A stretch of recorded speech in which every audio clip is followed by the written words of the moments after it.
کاشانۂ بصیرت ایک ایسا یوٹیوب چینل جس پر ہر قسم کی دینی کتب بالخصوص محروم بصارت افراد کے لیے آڈیو اور ویڈیو فارمیٹ میں دستیاب ہیں اور بالعموم تمام مسلمان برادران و خواہران کے لیے دستیاب ہیں۔ اس لیے آپ سے گزارش ہے کہ بیل آئیکن کو پریس کر کے ہمارے اس چینل کو ضرور سبسکرائب کیجیے تاکہ آئندہ آنے والی ہر کتاب آپ کو بر وقت ملتی رہے۔ کاشانۂ بصیرت، کاشانۂ بصیرت، کاشانۂ بصیرت، کاشانۂ بصیرت۔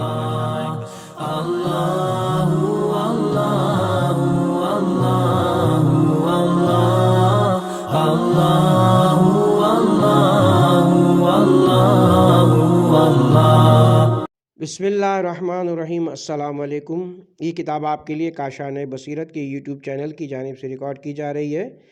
کتاب کا نام ہے غدیر۔ اب ہم کتاب کا پارٹ نمبر 27 پڑھیں گے۔ حدیث پر تنقیدی نظر، صفحہ نمبر 296، دوسرا اعتراض۔ سورہ معارج کو تمام علماء نے متفقہ طور سے مکی کہا ہے۔ اس بنا پر واقع غدیر کے 10 سال قبل یہ سورہ نازل ہو چکا تھا۔ جواب: علماء کے اتفاق کی مجموعی نوعیت یہ کہ سورہ معارج مکہ میں نازل ہوا ہے، نہ کہ اس کے تمام آیات مکی ہیں۔ لہذا ممکن ہے کہ یہ آیات مدینہ میں نازل ہوئی ہوں، جیسا کہ بہت سے سوروں میں ایسا ہی ہے۔ یہ اعتراض بھی وارد نہیں ہو سکتا کہ یہ متعین ہونے کے بعد کہ فلاں سورہ مکی ہے یا مدنی ہے تو اس کی ابتدائی آیات بھی مکی یا مدنی ہوں گی، کیونکہ ہم پہلے ہی کہہ چکے ہیں کہ سوروں کی آیات توفیقی ہیں، نزولی نہیں۔ لہٰذا اس کا بہرحال امکان ہے کہ بعد کی نازل شدہ آیات کو مقدم کر دیا گیا ہو۔ ہر چیز کی حکمت و مصلحت سے واقف ہونا یا مصلحت جاننا ہمارے لیے ضروری نہیں۔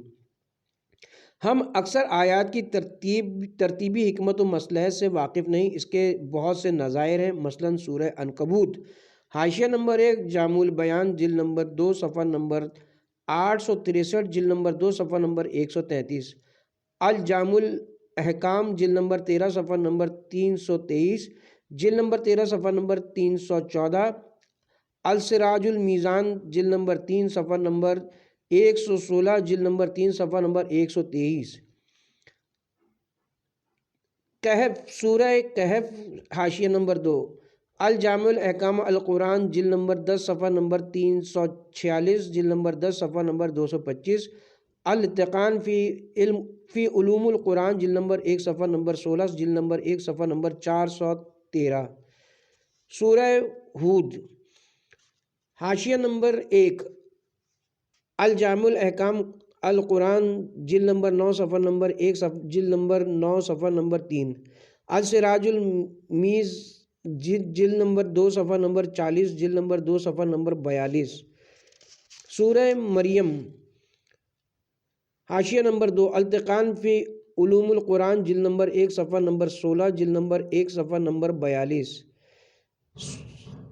سورہ رعد، حاشیہ نمبر 3، الجامع الاحکام قرآن، الجامع الاحکام القرآن، جلد نمبر 9، صفحہ نمبر 278، جلد نمبر 9، صفحہ نمبر 183، التفسیر الکبیر، جلد نمبر 6، صفحہ نمبر 258، جلد نمبر 18، صفحہ نمبر 230، السراج المیز، جلد نمبر 2، صفحہ نمبر 137، جلد نمبر 2، صفحہ نمبر 143، سورہ ابراہیم، حاشیہ نمبر 4، الجامع الاحکام القرآن، جلد نمبر 9، صفحہ نمبر 338، جلد نمبر 9، صفحہ نمبر 222، السراج المیز، جلد نمبر 2، صفحہ نمبر 159، جلد نمبر 2، صفحہ نمبر 167،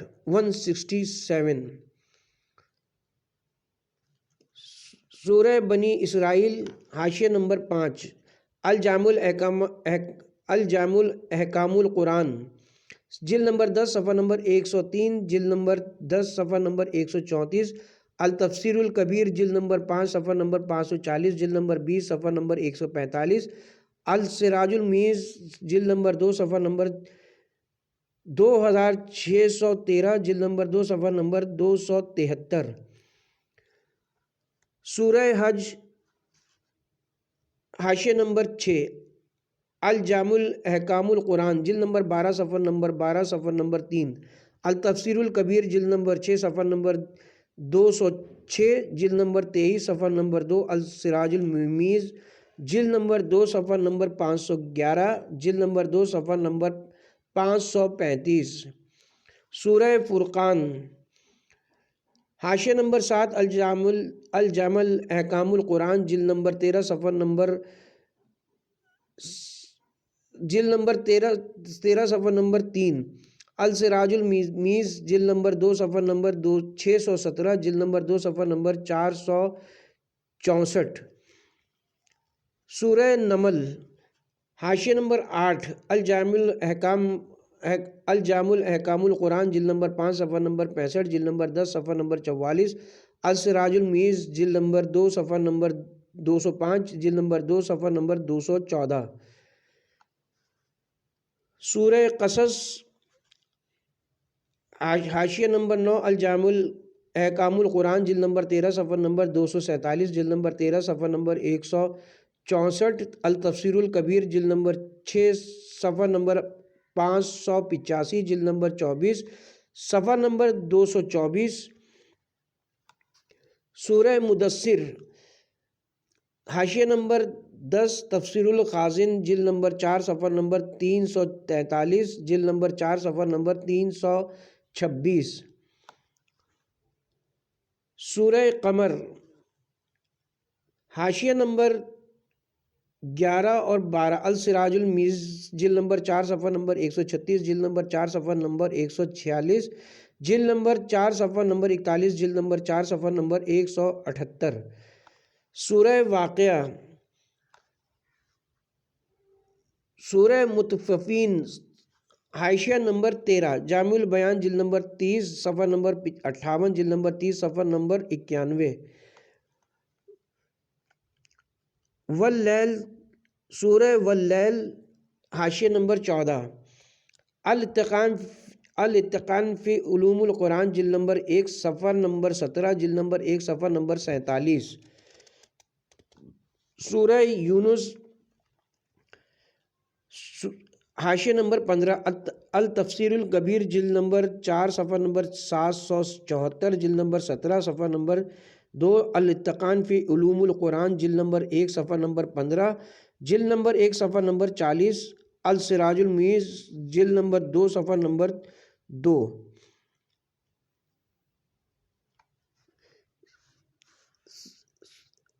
کہ سورہ یونس کے سورہ مکی ہیں، لیکن ان کی ابتدائی 10 آیات یا بعض آیات مدنی ہیں۔ انہیں طبری، قرطبی، سیوطی اور شربینی کی تفاسیر میں ملاحظہ کیا جا سکتا ہے۔ اسی طرح بعض سورہ مدنی ہیں لیکن ان میں مکی آیات بھی موجود ہیں، مثلاً سورہ مجادلہ کی ابتدائی 10 آیات مکی ہیں۔ حاشیہ نمبر 17 حاشیہ نمبر 16، ارشاد العقل السلیم مطبوعہ برحاشیہ تفسیر رازی جلد نمبر 8 صفحہ نمبر 148، جلد نمبر 8 صفحہ نمبر 215، السراج المنیز جلد نمبر 4 صفحہ نمبر 210، جلد نمبر 4 صفحہ نمبر 219۔ سورہ بلد کی 4 آیات مکی ہیں۔ حاشیہ نمبر 17، الاتقان فی علوم القرآن جلد نمبر 1 صفحہ نمبر 17، جلد نمبر 1 صفحہ نمبر 47۔ علاوہ ازیں ممکن ہے کہ ایک آیت دوبارہ نازل ہوئی ہو، جیسا کہ اکثر علماء نے وضاحت کی کہ نصیحت، یاد دہانی یا آیات کی شان و اہتمام کے پیش نظر بعض آیات دوبارہ نازل ہوئیں، جیسے بسم اللہ الرحمن الرحیم سورہ روم کی ابتدائی آیات و آیہ روح وغیرہ۔ سورہ فاتحہ دو بار نازل ہوئی، پہلی بار واجب نماز ہوتے وقت اور دوسری بار تبدیلی قبلہ کے وقت، اسی لیے اس کا نام مثانی رکھا گیا۔ حاشیہ نمبر 1، الاتقان جلد نمبر 1 صفحہ نمبر 60 صفحہ نمبر 31، تاریخ الخمیس جلد نمبر 1 صفحہ نمبر 11۔ تیسرا اعتراض، آیت وَإِذْ قَالُوا اللہم إِنْ كَانَ هَذَا هُوَ الْحَقُّ مِنْ عِنْدِكَ کے متعلق تمام مفسرین کا اتفاق ہے کہ جنگ بدر کے بعد اور واقعہ غدیر کے کئی سال پہلے نازل ہوئی ہے۔ جواب، گویا اس شخص کا گمان ہے کہ متذکرہ روایات جو ایک دوسرے کی تائید کرتی ہیں، ان کی روشنی میں حارث بن نعمان فہری نے جو کچھ زبان سے ادا کیا ہے وہ پہلے کی نازل شدہ آیت کو دعائیہ شکل میں ادا کر کے غدیر کے دن بیان کیا ہے، حالانکہ صورتحال اس کے برخلاف ہے۔ ابن تیمیہ کا گمان ہے کہ پہلے کی نازل شدہ آیتوں کا کسی مرد کی زبان سے ادا ہونا ممکن نہیں۔ اگر حارث یا جابر نے انہیں کلمات کو زبان سے ادا کیا تو اس کا شان نزول سے تعلق کیسے قائم ہوگا؟ یہ آیت چاہے بدر میں نازل ہو یا احد میں، حارث نے بجائے خود ان کلمات کو جوش الحاد میں ادا کیا۔ ابن تیمیہ کی خواہش صاف جھلکتی ہے کہ وہ ایک ثابت شدہ حقیقت کو معمول اعتراضات کی تعداد بڑھا کر باطل کرنے کی صحیح کر رہا ہے۔ چوتھا اعتراض، یہ آیت مشرکین مکہ کی حکایت گفتار پر نازل ہوئی ہے، کیونکہ وجود پیغمبر کی وجہ سے وہاں کفار مکہ پر تو عذاب نازل نہیں ہوا، کیونکہ قرآن کی روشنی میں وجود پیغمبر کی وجہ سے عذاب نازل نہیں ہو سکتا، یا اگر وہ لوگ استغفار کریں۔ جواب، اس عناد پرست کو مشرکین مکہ پر عذاب نازل نہ ہونے اور حارث پر عذاب ہونے میں فرق محسوس نہیں ہو رہا ہے۔ بات یہ کہ خداوند عالم کے افعال مصلحت و حکمت پر مبنی ہوتے ہیں اور حالات کے تحت مصلحتیں بدلتی رہتی ہیں۔ اگر کفار مکہ پر عذاب نازل کر دیتا جو ان کی صلب سے مسلمان پیدا ہونے والے تھے وہ پیدا نہ ہو پاتے اور بعثت رسول کا حقیقی مقصد فوت ہو جاتا۔ حارث اپنے عناد میں ایمان کے بعد کفر کا مرتکب ہوا تھا۔ خداوند عالم جانتا تھا کہ اسے سعادت حاصل نہیں ہو سکتی، اس کے صلب میں بھی کوئی مسلمان پیدا ہونے والا نہیں، جس طرح حضرت نوح نے بارگاہ خداوندی میں دعا کی تھی۔ اب ان میں مسلمان پیدا نہ ہوں گے، صرف کفار و بدکار ہی پیدا ہوں گے۔ چنانچہ خداوند عالم نے تمنائے نبوت میں ان کا رشتہ حیات و نسل ختم کر دیا۔ اس بنا پر جو لوگ ابتدائے بعثت میں امید ہدایت میں، نسل میں اسلام کی توقع کی بنا پر نوازے گئے یا محرومی ہدایت کی بنا پر عذاب کا شکار ہوئے، ان دونوں میں بڑا فرق ہے۔ پہلے قسم کے لوگوں میں زیادہ تر لوگ غزوات میں مارے گئے یا دیگر بدبختیوں کا شکار ہوئے، اس لیے ان کی گمراہی محدود تھی۔ دوسرے قسم کے لوگ اپنی بدنہادی و گمراہی کا پرچار کر رہے تھے اور فتنہ و فساد پر آمادہ تھے۔ اس لیے ابتدائی زمانے کے کفار و مشرکین اور آخری زمانے کے منافقین میں بہت بڑا فرق ہے۔ نہ اس سے ہدایت کی توقع تھی اور نہ اسلام کی امید۔ یہ صحیح ہے کہ وجود رسول رحمت اور عذاب سے رکاوٹ ہے، لیکن اس نقطے کو بھی فراموش نہ کرنا چاہیے کہ مکمل رحمت کا لازمی تقاضا یہ کہ امت کی راہ سعادت سے نقصان دہ افراد کو برطرف کر دیا جائے۔ یہی وجہ ہے کہ رسول اکرم صلی اللہ علیہ وسلم نے خدا اور رسول کی طرف سے اعلان شدہ خلافت الہیہ کی مخالفت کے جرم میں اس کی بدنہادی کی سزا دی۔ بالکل اسی طرح جیسے رسول نے غزوات میں اپنی تلوار سے ظالموں کا قلع قمع کیا یا آپ کا تمسخر اڑانے والوں اور ٹھٹا مارنے پر بددعا کی۔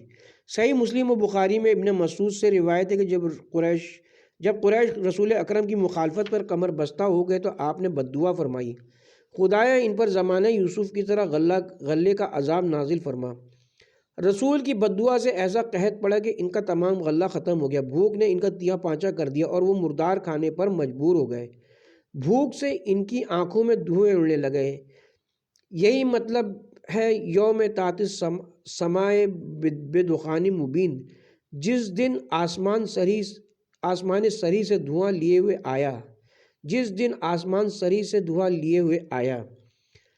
حاشیہ نمبر 1 صحیح مسلم جلد نمبر 2 صفحہ نمبر 468، جلد نمبر 5 صفحہ نمبر 342، حدیث نمبر 39، کتاب صفۃ القیامہ والجنہ والنار، صحیح بخاری جلد نمبر 2 صفحہ نمبر 125، جلد نمبر 4 صفحہ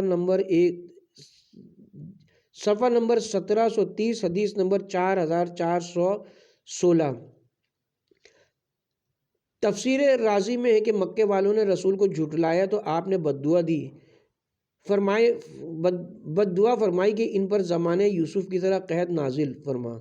نتیجے میں بارش رک گئی، نباتات کی رویدگی ختم ہو گئی، بھوک کی شدت سے ہڈیاں اور کتوں کے مردار کھانے لگے، ان کی آنکھوں میں ساری فضا دھواں تھی۔ حاشیہ نمبر 2 التفسیر الکبیر جلد نمبر 7 صفحہ نمبر 467، 467، جلد نمبر 27 صفحہ نمبر 242۔ یہی بات ابن عباس، مقاتل، مجاہد، ابن مسعود، فر اور جاج نے کہی ہے۔ ابن اسیر نے نہایہ میں اور سیوطی نے بحوالے بہقی و ابو نعیم یہی بات نقل کی ہے۔ حاشیہ نمبر 3 النہایہ فی غریب الحدیث والعصر، جلد نمبر 3 صفحہ نمبر 124، جلد نمبر 3 صفحہ نمبر 293، الخصائص الکبریٰ جلد نمبر 1 صفحہ نمبر 257، جلد نمبر 1 صفحہ نمبر 246۔ کامل ابن اسیر میں ہے کہ ابو زمع اسود بن مطلب اور اس کے ساتھی رسول خدا کو آنکھ مار کے مذاقہ اڑاتے تھے۔ آپ نے بددعا فرمائی۔ ابو زمع درخت کے نیچے بیٹھا تھا کہ جبرائیل نے پتوں کی ایسی ضرب لگائی کہ وہ اندھا ہو گیا۔ اسی میں کہ مالک بن طلالہ کے لیے رسول نے نفرین فرمائی تو وہ کھال پھٹنے کی بیماری میں مبتلا ہو گیا۔ حاشیہ نمبر 4 الکامل فی التاریخ، جلد نمبر 2 صفحہ نمبر 27، جلد نمبر 1 صفحہ نمبر 495۔ استیاب عبد البر میں ہے کہ رسول خدا دائیں بائیں اپنے شانوں کو جھکاتے ہوئے راستہ چلتے تھے۔ حکم بن عاص آپ کی نقل کرتا تھا، ایک دن رسول خدا متوجہ ہوئے اور بددعا کی، ایسے ہی ہو جا۔ اس کے بعد حکم کپکپی اور اختلاج کے مرض میں مبتلا ہو گیا۔ حاشیہ نمبر 5 الاستیاب مطبوع برحاشیہ الاصابہ، جلد نمبر 1 صفحہ نمبر 318، القسم الاول صفحہ نمبر 395، نمبر 529۔ عبد الرحمن بن حسان بن ثابت نے عبد الرحمن بن حکم کی مذمت میں کہا، بے شک تیرا باپ ملعون ہے، اس کی ہڈیاں پھینک دے، اس سے اپنے آپ کو منسوب نہ کر، اگر تو نے اسے پھینک دیا تو گویا مرگی کا مارا یا دیوانہ ہے، اس کا پیٹ تقوی سے عاری اور خباثت عمل سے بھرپور ہے۔ ابن اسیر نے عبد الرحمن بن ابی بکر کی روایت نقل کی ہے کہ مروان کا باپ حکم اکثر رسول خدا کے پس پشت بیٹھتا، جب رسول بات کرتے تو جوکروں کی طرح نقل کرتا۔ آپ نے یہ حالت دیکھ کر بددعا کر دی۔ اس کے بعد مرتے دم تک وہ اسی مکروہ صورتحال سے دوچار رہا۔ اختلاج اور راشا ہوا، اس سے افاقہ ہوا تو مرگی نے آ دبوچا، اس سے پیچھا چھوٹا تو پھر مرگی نے دھر لیا۔ حاشیہ نمبر 1 النہایہ فی غریب الحدیث، جلد نمبر 1 صفحہ نمبر 345، جلد نمبر 2 صفحہ نمبر 60۔ ابن حجر نے اصابہ، بہقی نے دلائل اور سیوطی نے خصائص میں یہی بات لکھی ہے۔ حاشیہ نمبر 2 الاصابہ، جلد نمبر 1 صفحہ نمبر 345، دلائل النبوہ، جلد نمبر 6 صفحہ نمبر 239، الخصائص الکبریٰ، جلد نمبر 2 صفحہ نمبر 79، جلد نمبر 2 صفحہ نمبر 132۔ بہقی نے مالک بن دینار انہوں نے ہند سے روایت کی کہ حکم رسول خدا کی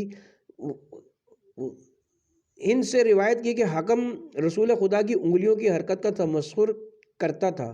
ایک دن رسول نے متوجہ ہو کر بددعا کر دی۔ حاشیہ نمبر 3 دلائل النبوہ، جلد نمبر 6 صفحہ نمبر 240۔ خصائص کبریٰ اور اصابہ میں ہیں، پیغمبر نے حارث بن ابی حارثہ سے اس کی بیٹی کا پیغام دیا۔ اس نے بہانہ بنایا کہ میری بیٹی خطرناک بیماری میں مبتلا ہے، حالانکہ ایسا نہ تھا۔ جب وہ گھر پہنچا تو دیکھا کہ اس کی بیٹی مبروس ہو چکی ہے۔ حاشیہ نمبر 4 الخصائص الکبریٰ، جلد نمبر 2 صفحہ نمبر 79، جلد نمبر 2 صفحہ نمبر 133، الاصابہ، جلد نمبر 1 صفحہ نمبر 276۔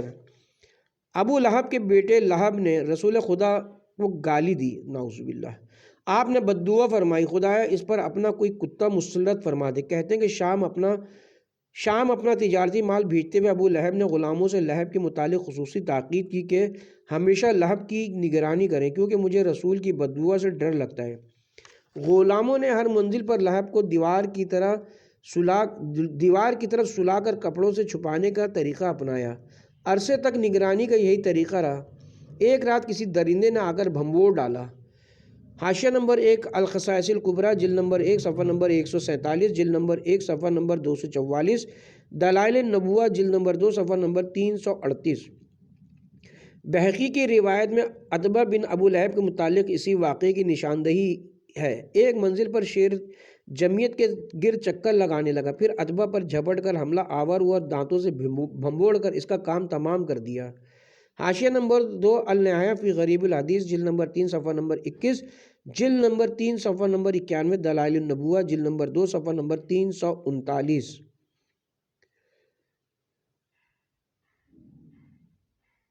ابو نعیم کے ہاں سے اس روایت کے ذیل میں حسان کی یہ شعر بھی منقول ہے۔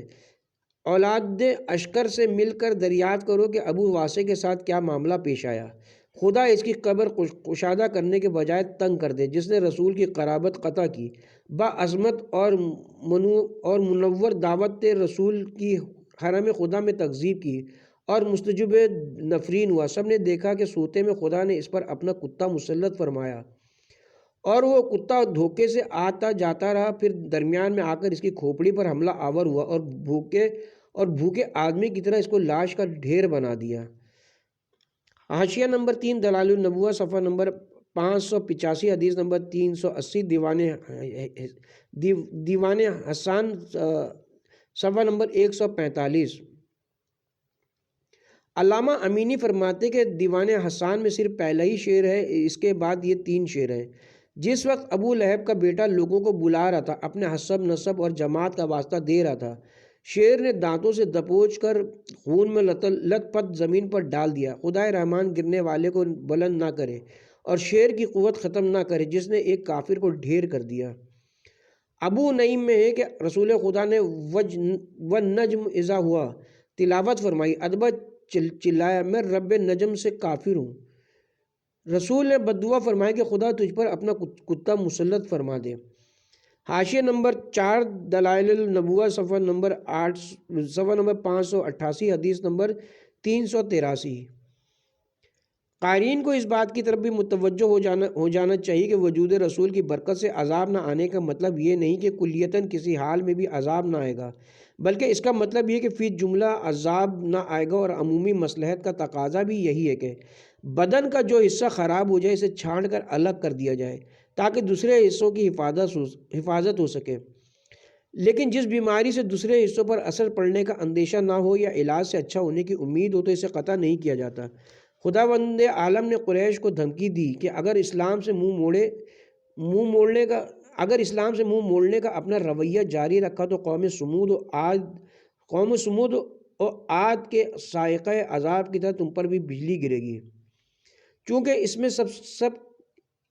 میں سب کے منہ موڑنے کی بات تھی، لیکن ان میں سے کچھ لوگوں نے اسلام قبول کر لیا تھا، اس لیے ان پر عذاب نازل نہیں ہوا۔ اگر سبھی نے منہ موڑ لیا ہوتا تو یقیناً وعدہ خداوندی کے مطابق عذاب سب لوگوں پر نازل ہوتا۔ اگر وجود رسول کلیتاً مانع عذاب ہوتا تو یہ تحدید آیت کا تیور نہ ہوتا اور ایک بھی عذاب میں گرفتار نہ ہوتا، نہ غزوات ہی میں قتل ہوتا، کیونکہ یہ سب عذاب ہی کی قسمیں ہیں، خدا کی پناہ۔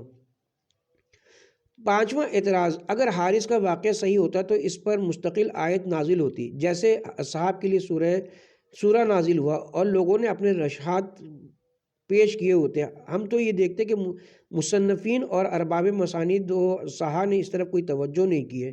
سیرت و تاریخ کی کتابوں میں اس پر کچھ بھی نہیں لکھا گیا، اس لیے یہ واقعہ جھوٹا اور من گھڑت ہے۔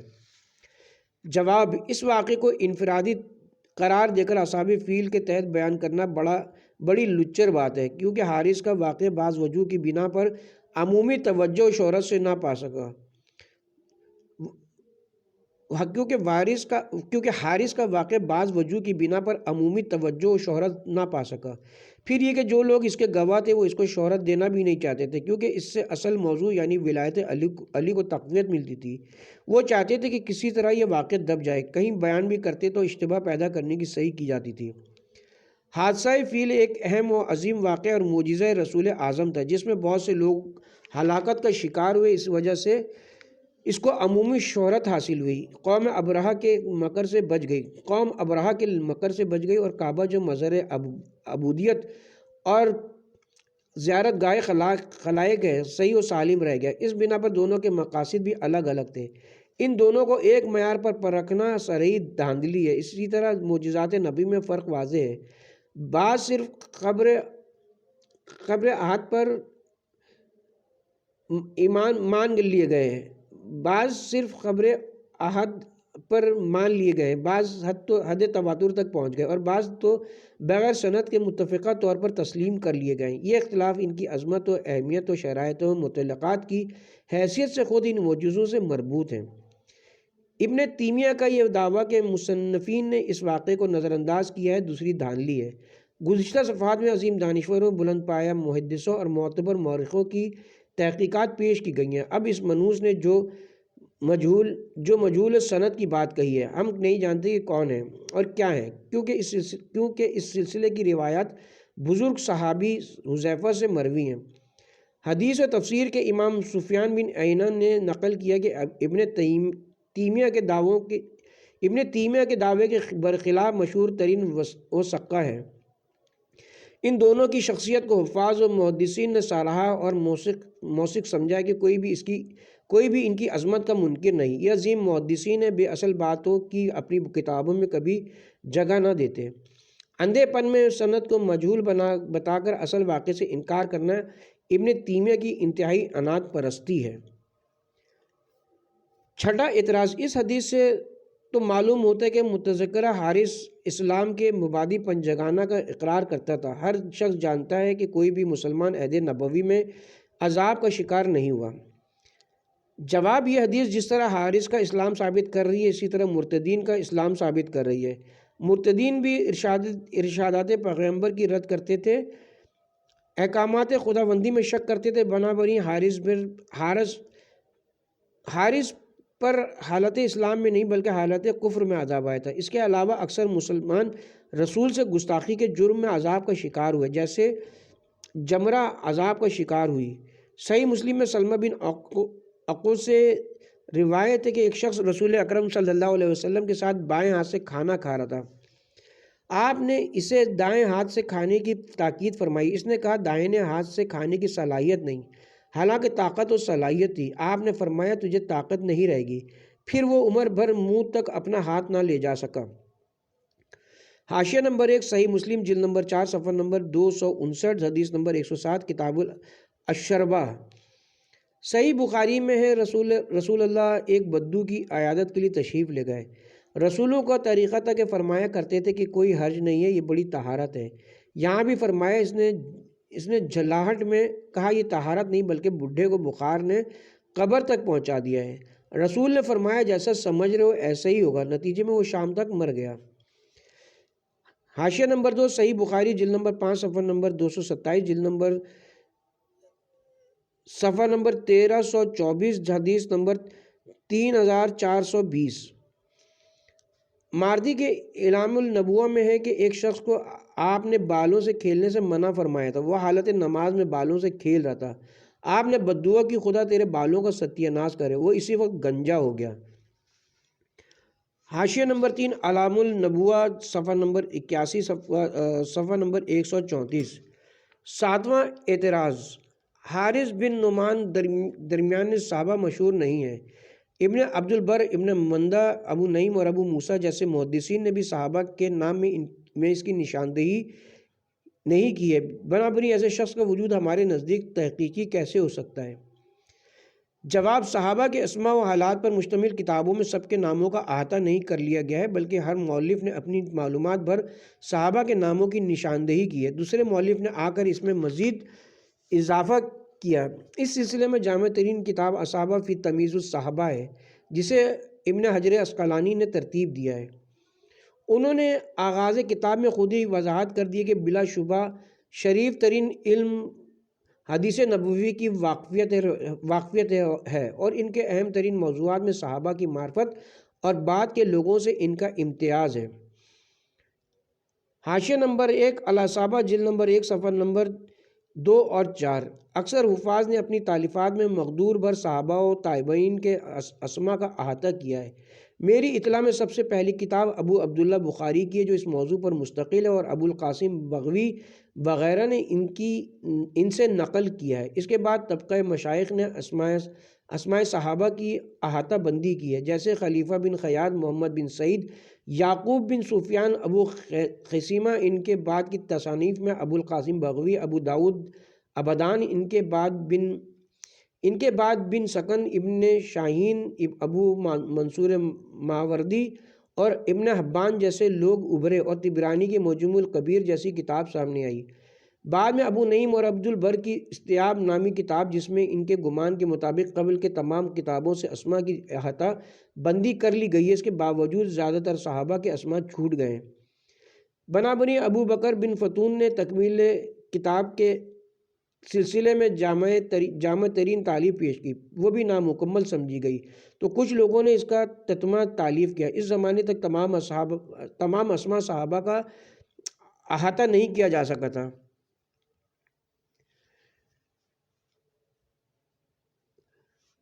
کہ 7ویں صدی آ گئی، ابن اسیر نے اسد الغابہ کے نام سے جامع تالیف پیش کی اور قبل کے تمام ناموں کی احاطہ بندی کی۔ صحیح کے باوجود صحابہ و تابعین کے ناموں کو محفوظ کر دیا۔ معتقدین میں اکثر تساہمات کی تنقیح نہ کر سکے۔ ان کے بعد ذہبی نے اضافہ و صحت کا بیڑا اٹھایا تھا۔ انہی کے مطابق اکثر نام نہ ہونے کی وجہ سے ایک بڑی تالیف کی ضرورت تھی۔ اس کے باوجود اسماء صحابہ کے 10ویں حصے کا بھی اضافہ نہ ہو سکا۔ ابو زرع کے مطابق وفات نبی کے وقت صحابہ و صحابیات 1 لاکھ تھے۔ ان 1 لاکھ سے زیادہ افراد کو دیکھیے اور استیاب کے 3500 افراد کو دیکھیے۔ ابن فتون کہتے ہیں کہ میں نے حافظ ذہبی کی تحریر دیکھی کہ شاید پوری تعداد 8000 پر مشتمل ہو، ورنہ کم بھی نہ ہوں گے۔ اساد الغابہ میں کل تعداد 7504 ہے۔ ابو زرع کے قول کی تائید کعب بن مالک سے قصہ تبوک سے ہوتی ہے کہ ان کے علاوہ بہت سے نام درج رجسٹر ہونے سے رہ گئے تھے۔ حاشیہ نمبر 1، صحیح بخاری جلد نمبر 4 صفحہ نمبر 1603 حدیث نمبر 4156، صحیح مسلم جلد نمبر 5 صفحہ نمبر 301، حدیث نمبر 53، کتاب التوبہ۔ خطیب سوری کا بیان نقل کرتے ہیں کہ جو لوگ علی کو عثمان پر فضیلت دیتے تھے ان کی تعداد 12000 تھی۔ ان سے رسول راضی رہے۔ خلافت ابو بکر میں مرتدین سے جنگ میں بہت سے صحابہ مارے گئے، کچھ طاعون کا شکار ہوئے، اسی طرح لاتعداد صحابہ مر چکے تھے۔ ان کے نام اس لیے پردہ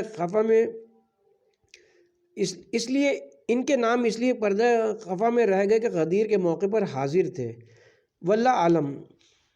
حاشیہ نمبر 2، تاریخ بغداد جلد نمبر 4 صفحہ نمبر 29، حدیث نمبر 1632۔ رسول صلی اللہ علیہ وآلہ وسلم کے ساتھ حجۃ الوداع میں 1 لاکھ سے زیادہ افراد تھے۔ معاجم میں اتنے افراد کا نام کہاں ہے؟ ظاہر ہے کہ ان کا اصحاب فطری اعتبار سے مشکل ہے، کچھ لوگ دوسرے شہروں میں آباد تھے۔ اس وقت کوئی ایسا رجسٹر نہ تھا کہ سب کا نام لکھا جاتا، صرف ایسے ہی لوگوں کا نام نقل ہو سکا جن سے کوئی حادثہ وابستہ ہے۔ ایسی حالت میں اگر حارث کا نام لکھا نہیں جا سکا تو اس میں حیرت کی کیا بات ہے؟ ممکن ہے اس کے ارتداد کی وجہ اس کو صحابہ کی فہرست سے نکال دیا گیا ہو۔